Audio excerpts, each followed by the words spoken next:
Oh, I'm doing better. 15th of February, Rabbi Levitt, Pele Yoetz. Rabbi, you're blinking. I'm doing what? You're blinking. Blinking. Oh, I don't even see my picture here. You see a picture? I see a picture of all different pictures flashing back and forth. Oh boy. It doesn't matter. We can't see you anyway, so don't worry. I thought I just had the picture of the camera and a slash across it.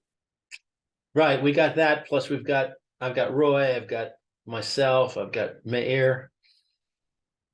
We're all represented in your picture. Oh.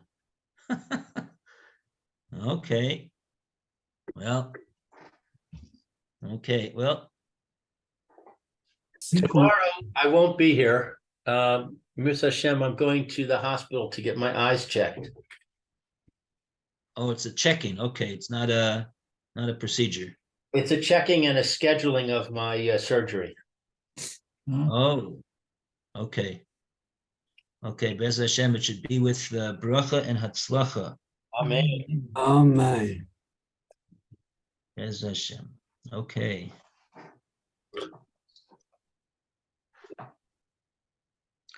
Okay, so that's the Mishnah in. So that's what I was about to say. I was about to say that it would seem that when it comes to Torah, then one says dibarta bam.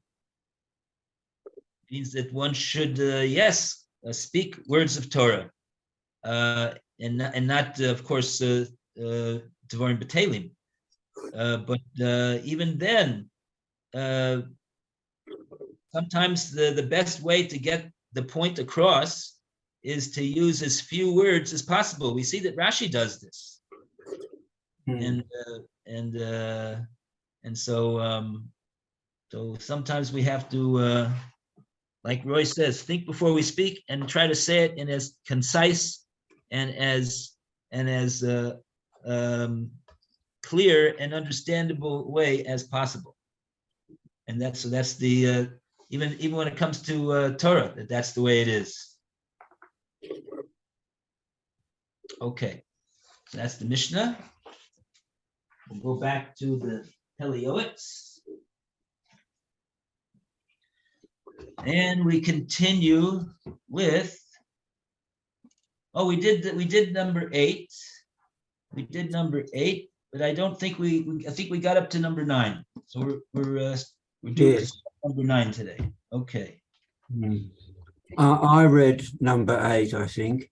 So it's someone else's turn to read. Okay. Thank you for pointing that out. We will go to Meir. Okay. It is written in Kohelet, do not be rash with your mouth, and let your heart not be quick to bring forth a word before God. For God is in heaven, and you are on earth. Therefore, your word should be few. Do not be rash.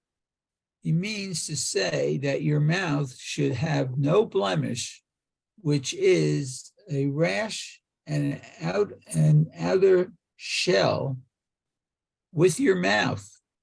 He means to say that one should not cause a blemish to the divine presence, which is above your mouth.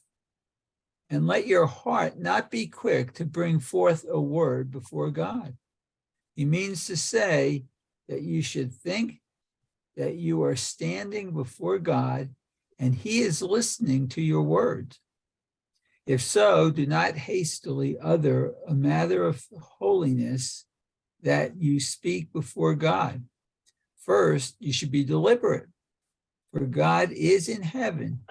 He means to say that he is with the entire heavenly host who judge each and every one of your words, and you on the earth. He means to say that by means of silence, you were removed from the earth, from its physicality, and you are equal to the angels. Therefore, your word should be few. He means to say that even those words that are necessary for your benefit should be few.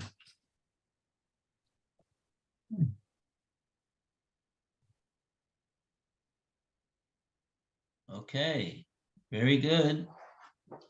So that seems to be almost all of these sources are saying don't talk too much. That's that seems to be what's coming out. And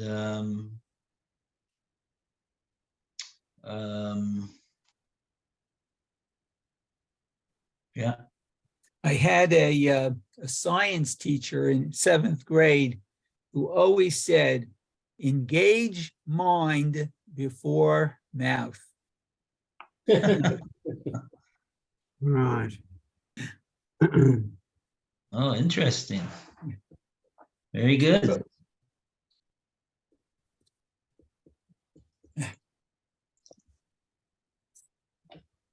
I'm just wondering, it says here, he means Yes. to say, Hashem is in heaven. He means to say that Hashem is, before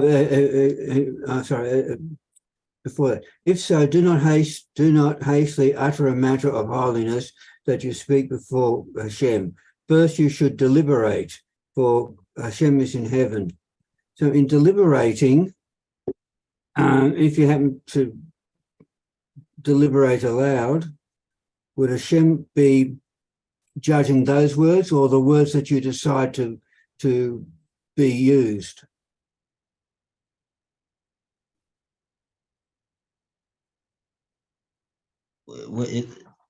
He's judging the words that come out.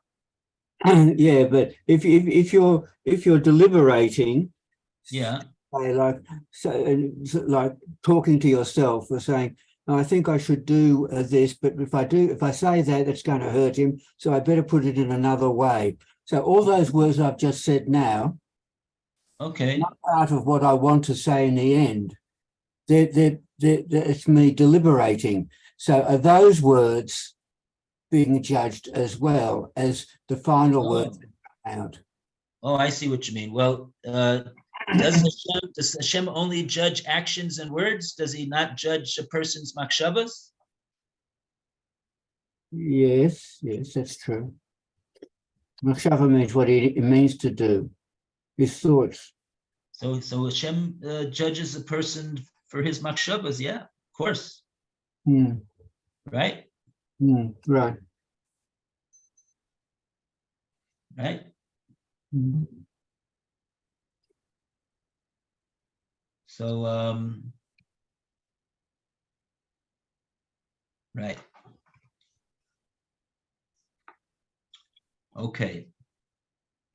So, yeah, that's quite a scary prospect to think about. That the person is speaking and he's deliberating, and there is Hashem up in heaven, and he and the whole heavenly host are there, and they're sitting in judgments of all of this, every one of your words. Oh, so you're saying with, yeah, we're saying it wouldn't only be the words, it would be even the thought processes, because we know that Hashem judges the person's makshava as well, right? What's the word for the term for the outer shell? I've forgotten. We covered it once in what do you call it? Nefesh HaChaim. Nefesh HaChaim, yes, the outer shell. Oh, that's number 4. Let's see. Hevel she'enu kodesh ola laklipa. Oh, that's right, klippa. Yeah. Binyone shov. Hevel hema masa tatuim.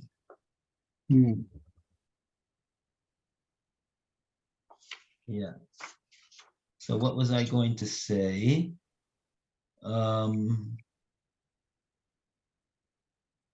Right. If, in other words, if a person made a judgment that he's going to say the following sentence, and it just there was a slip in his words, and he didn't say that, he said something which perhaps maybe he shouldn't, it didn't come out properly, we'll say.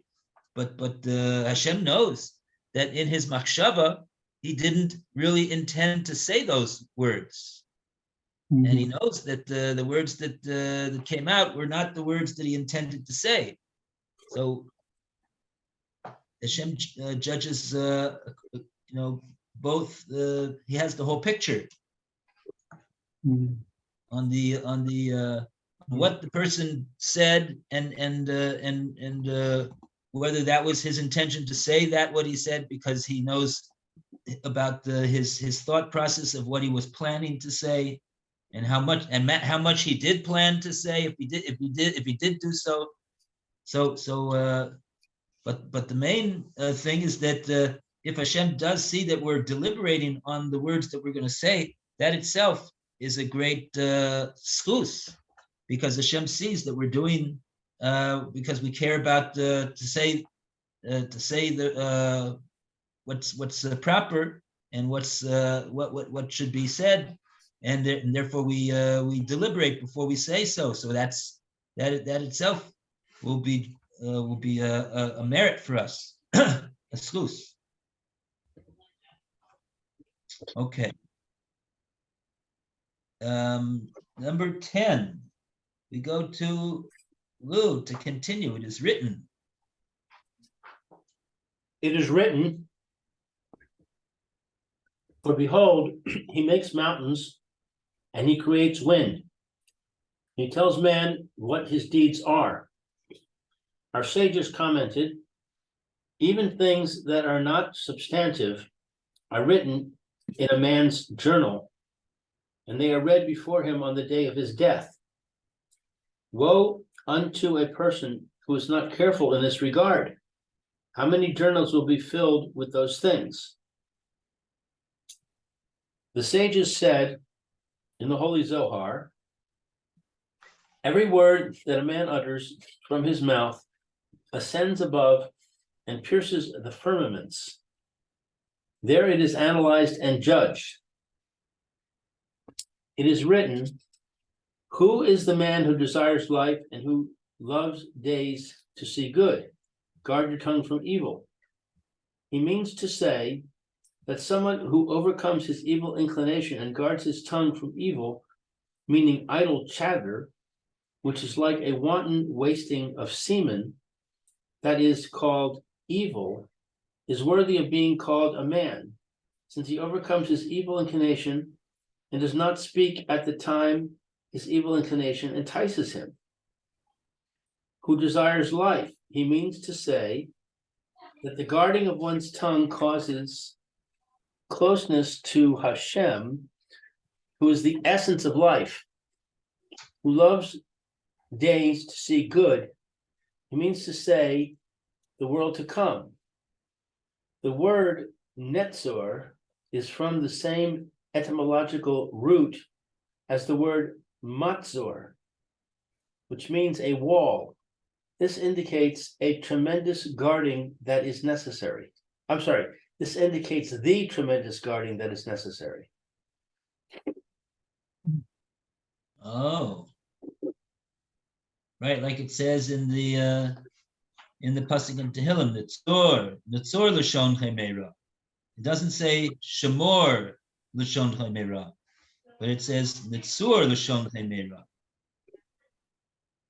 So the Pele Yoetz is explaining over here that this word Netzor, why did the pasuk use that word Netzor instead of Shamor? It seems like from the Pele Yoetz that the Netzor has a connotation of being a very, very strong, a tremendous guardian. It's like a wall. Be a wall in guarding from the improper words to come out. And of course, that's the Chafetz Chaim himself. He speaks about this, that the way, just if you look at the way the person was created with his tongue and his teeth and his lips, and he speaks out that all of these different parts are meant to act as guards It's like the words are so sacred, and they're behind this door and behind that door and behind another door. You know, you go into to get the treasure, which is inside, all the way very, very inside. That's the speech. Okay. Number 13. And a round of applause for page 315. Wow. Wow. And we go to Roy to continue. Logic dictates. Logic dictates that a person needs to sanctify speech, since it comes from the heart, which is like the Holy of Holies, vis-a-vis the mouth, which is like the sanctuary. The prayers of the earlier sages would pierce the firmaments and rise high above to arouse compassion. In them was fulfilled the verse in Eov, "You'd say a decree and it was fulfilled for you," because they were careful not to damage the 22 letters that were affixed in their mouths with idle chatter. The acquisition of the attribute of silence requires tremendous effort because of the habit of the tongue and its quickness to speak. A person has an inner drive which doubly tempts him to speak. The speech rings in him like a bell until he utters it from his mouth. A person who abides by this attribute of silence will have a key with which to acquire other good attributes, and he is guaranteed that he will learn Torah and fulfill it. Wow. That's very interesting. A person who abides by this attribute of silence, he will have a key. This will be a key to acquire other good attributes. And in addition to that, other good attributes, he's guaranteed that he will learn Torah and fulfill it. Wow. That's quite a statement.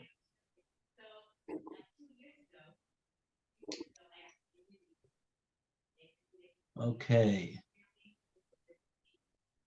And he says, of course, that this attribute of silence, this is not an easy matter.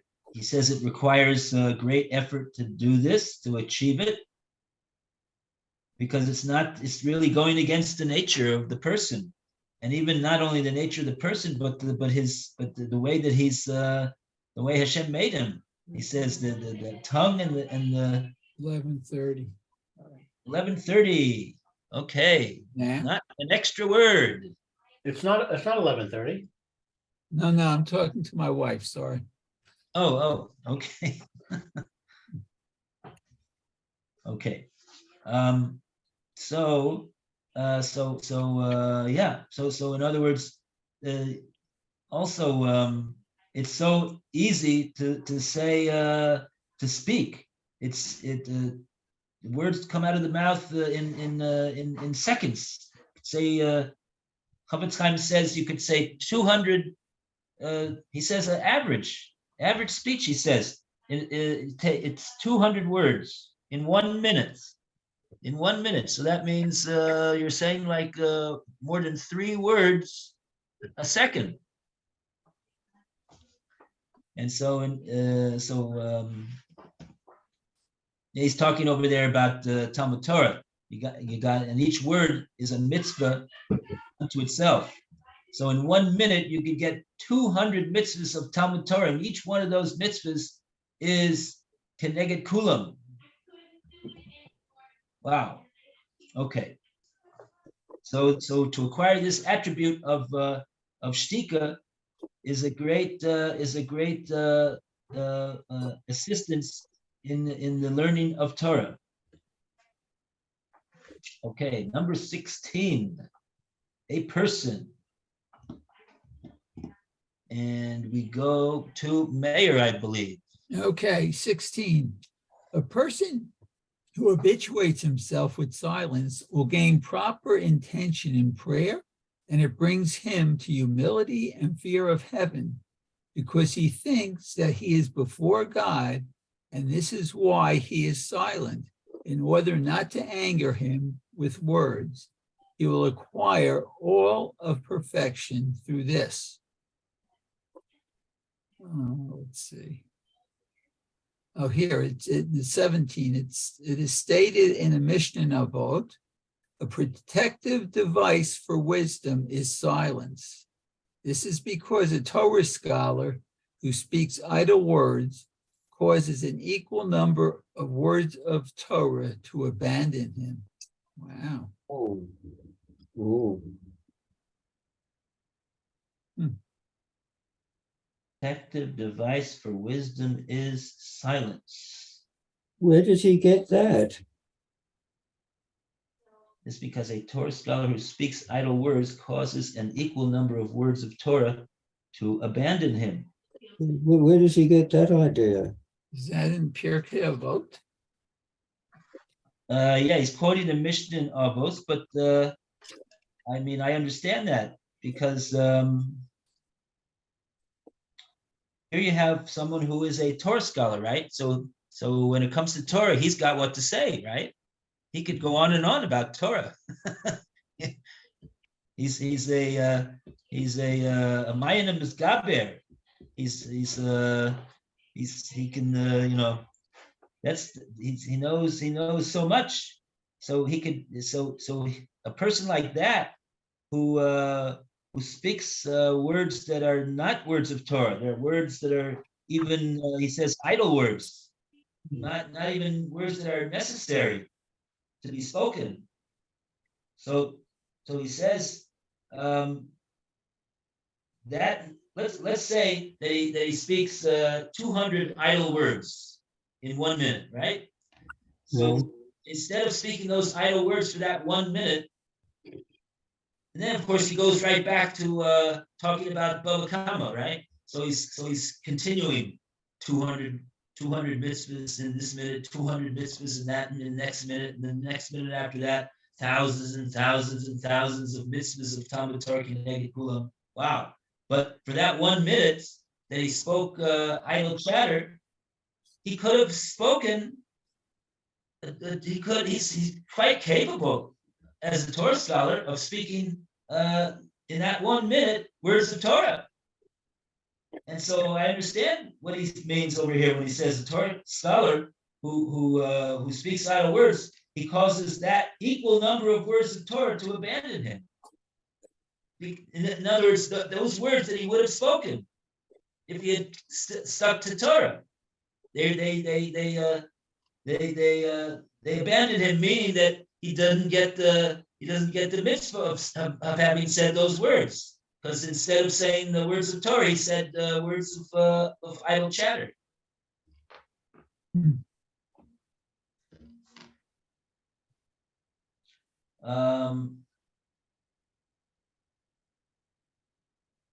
But this, what it says in Avos, needs, I think, explanation. He says it's a good thing for Chachma to be silent. Now, if a person is silent, he's not going to ask a question. He's not going to say a comment. He's not going to say, "Can you explain that, please?" You can. Why is it good to be silent? I think this is something that needs explanation. So let's take a look and see, since we still have the Avos over here on hand, if they give some explanation for this. Why is it good to be silent in regard to the acquisition of wisdom?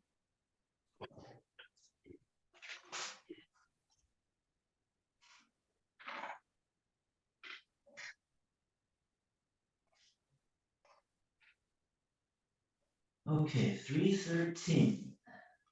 I don't think it's in the art scroll. Yeah, I don't see it either exactly like this. Masoras Siyag Latorah.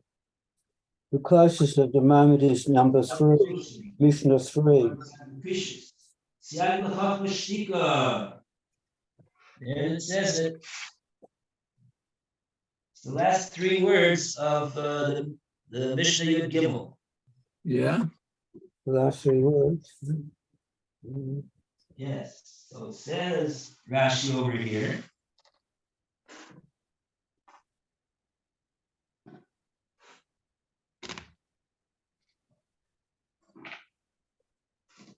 No, this is not pleased with it. Yeah, I don't have that either. No. I think number 3 is the 3, closest. 3. 3 is the closest. Yafa Shtika L'Chachma Kol Shekain L'Tipshin. Yafa Shtika L'Chachamim Kol Shekain L'Tipshin. Okay. All right. Okay, but we don't understand what is what's the benefit of keeping quiet in terms of the acquisition of wisdom. It says the last sentence or two of 3:3 says, "For it is said, let one sit in solitude and be still, for he will have received his reward for it." But I don't know if that relates to what we're saying. I mean, it sounds like it relates, but I don't know if that's what he means. Let me just take a look and see what there's something here. Rabbeinu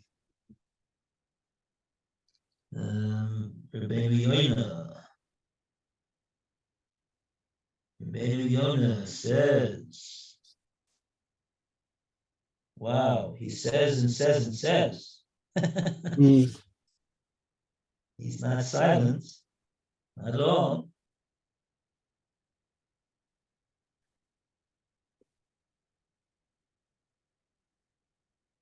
Oh, here we go. Siag l'chachma shtika. Zeh siag. You know what a siag is? Alone. Samach yud yud gimel. Samach yud yud gimel. Siag. It's a protective fence. It's a fence. So when you have a fence, so you don't go past the fence, because the fence protects you from going past the fence into an area which gets you into danger. So that's a siag. Siag l'chachma, a protective fence in order to acquire chachma, is shtika. Zeh siag bein l'chachma atzma bein l'midoseha. Ketzad eino niknas l'tok divrei chavero. V'al masha lo shama amar lo shamati.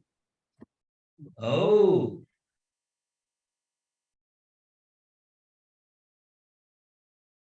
The Rabbeinu Yonah says an important point over here. He says not only is silence a protective fence to assist the person in the acquisition of chachma, that he doesn't go to the wrong place, but it also in terms of midos, because he doesn't interrupt his friend when his friend is in the middle of saying something. That's number one.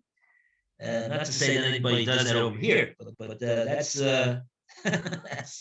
that's what he says over here. And also, this is something that right? Al-Mashalo Shama Amar Lo Shamati.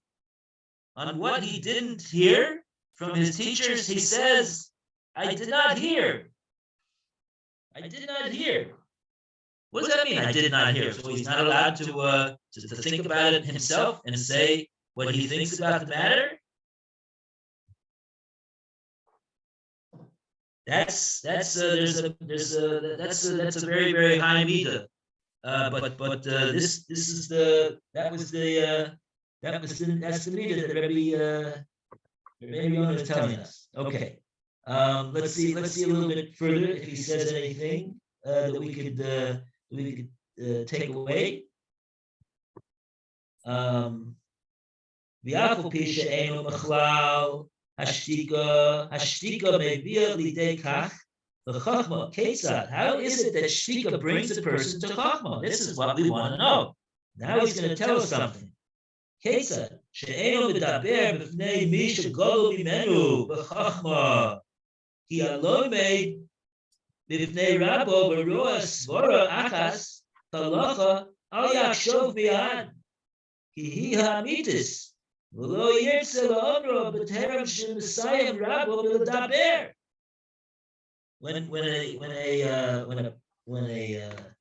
find ourselves in the presence of a chacham, someone who knows what he's talking about when it comes to Torah, us to be silent and allow him to speak, because as long as he's speaking, he's saying true chachma, because he is a chacham, and rather than think of some other approach or trying to refute him, the better thing is to just listen until he finishes speaking and he's made his point. He's brought out his point, and then we can if you want to have something to say about it, so then very good. But before that, he's the one that we have to listen to, because he's the one that has the chachma more than we.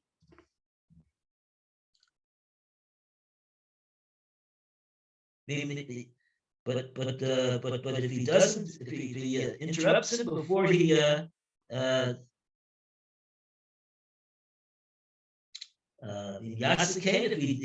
he goes ahead and interrupts him before he finishes, Yafsid Mashi Omar Rabbo, he's going to lose out on what his Rab is saying. V'lo yoda hasvaros min hachachamim hakadmonim ki libo nod v'nod v'lohodia datam. Oy vey. Okay, so that's the idea. I guess I'm assuming he's going to go on with that. And so that's an important point, that you understand what it means that keeping quiet is going to be a protective fence, which will allow us to acquire true chachma, and in that situation. Roy, Yeah. in our Pirkei Avot, it seems it's at chapter 3, the end of Mishnah 17. Thank you. All right. It says Siyag l'chachma shkiya. 3:17. 17? Wow. Well, Pirkei Avot are different.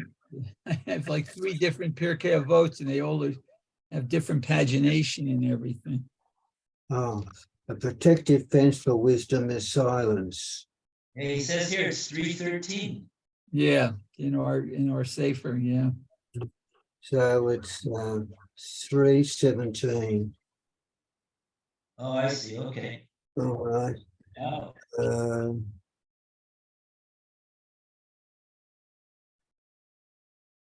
Okay, that's good to make a note of that. Okay, great. Let's go on. Okay, do we have, yes, we have 5 minutes left. And we go on to number 18. And we go to Lou. Would you like to continue the reading? In Mishlei 10:19.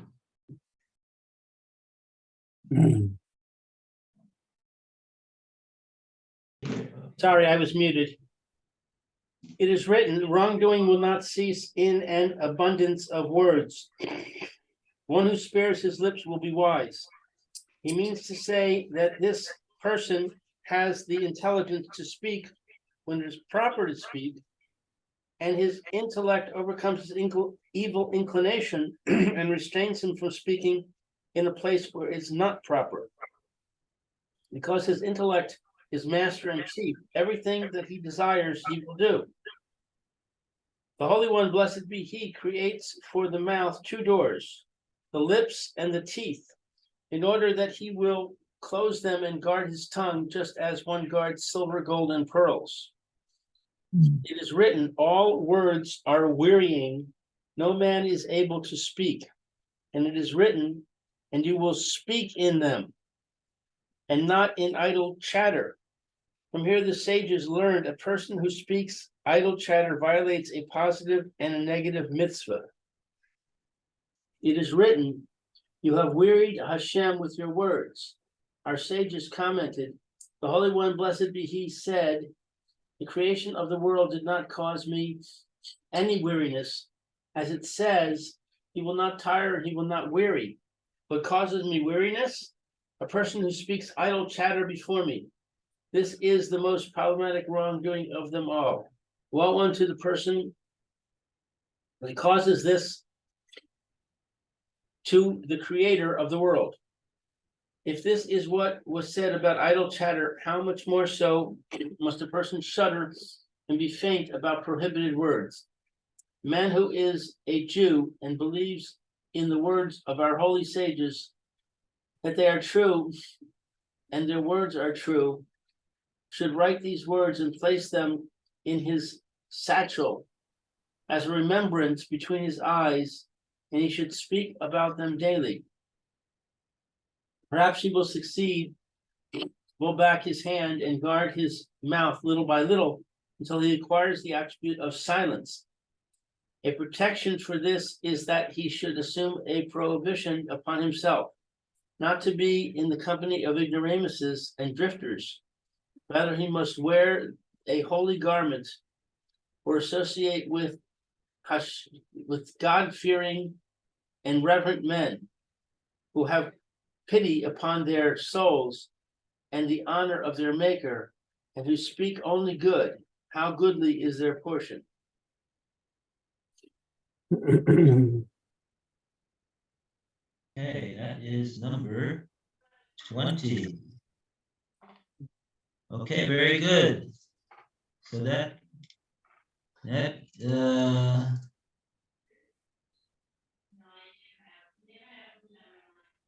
so it really has 20 points over here. They all seem to be saying more or less the same point, that the